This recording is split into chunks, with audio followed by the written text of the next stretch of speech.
for Kericho, who is conversing in Kalenjin in the house.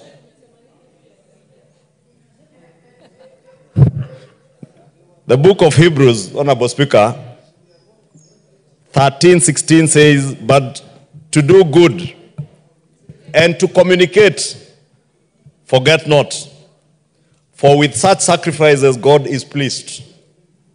Obey them that have the rule over you, and submit yourselves, for they watch for your souls as they that must give account, that they may do it with joy and not with grief, for that is unprofitable for you. That is the word of the Lord. And that word, Honorable Speaker, is the word I would like to remind our religious leaders, including my own moderator of the Presbyterian Church, the Reverend Thegu, whom I saw last night on TV admonishing this house that this house is captured, that when the executive wants us to pass bills, we pass them with lightning speed. Of course we pass them with lightning speed because that is what the people elected us to do. And we do that because we are actualizing the manifesto of what we sold to the people of Kenya, because we want to remain true to the people and to God.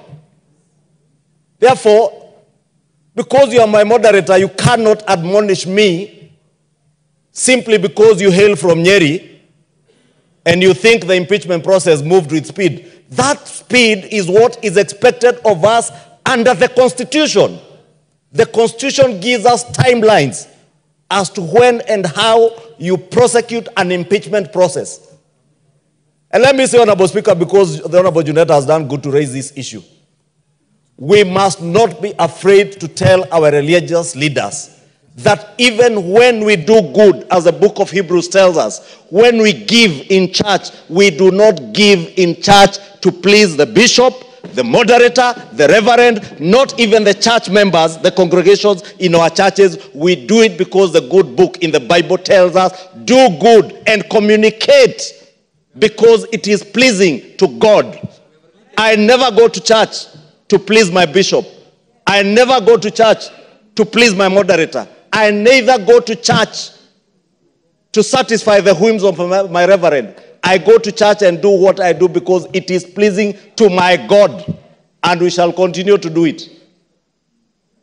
And if our religious class imagines they can intimidate us, I have never walked into a church, Honorable Speaker, and asked a single religious leader to give me an opportunity to speak to church. I am glad I patronize a church that's not one of the mainstream churches in Nairobi, together with a member for Kiminini, the Honorable Kakai Bisau. And we go there and we sit in church, we listen to the sermon, and we leave. We never seek anybody to give us an opportunity to address the congregation. When they are fundraising in church, I have never seen a single politician invite himself to a fundraising in church. But the church leaders must not make it look like we invite ourselves to churches to contribute money. We have many other places we can take this money. Honorable Speaker, it is true what the majority whip is saying. I accompanied the president to Soweto, the Catholic Church in Soweto, in Embakasi East. When we sat to have a cup of tea with the church leadership of that church. They are the ones who sought the president's help and our help, together with that of the governor for Nairobi, to build a house for the father. They also sought help with the road. That road to Soweto has already been advertised in the papers for its rehabilitation. When I saw the Archbishop of the Catholic Church, with all due respect to the Archbishop of the Catholic Church, write a letter that they will return some money to the president, I can confirm to the country and to this house, not a shilling, not a cent has been returned to the president. And when it is returned, there are hundreds of churches who have sent me messages and are sending the president messages. They are waiting for the money to be returned. They are willing to receive the money to do the work of God because it is pleasing to God, not to man, not to the bishop, not to the archbishop. Honorable Speaker, respect is earned, and it is two-way. We respect our church leaders, and they must earn that respect. If you speak at me, I'll speak back at you. If you respect me, I will respect you back. Honorable Speaker, I had my own moderator of the Presbyterian Church yesterday say things that I would not expect a church leader to say and speak of leaders.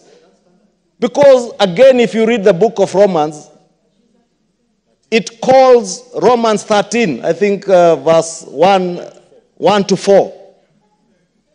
It calls on everybody to obey authority because there is no authority that is not ordained by God himself. God is not the religious leaders. God anoints religious leaders to serve his people. God anoints political leaders and other secular leaders to lead his people. And we all serve the same people. Therefore, I know we all come from backgrounds. And I know some of these religious leaders have issues because of where they come from.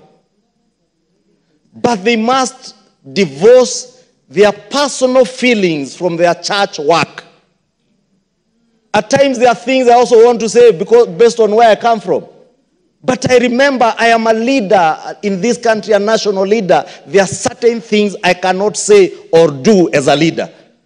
I want to call for that wisdom from our religious leaders. I want to call for them to respect authority as commanded in the Bible. I want them to help this country. Some of the issues that I see them pointing fingers to government on are issues of morality, are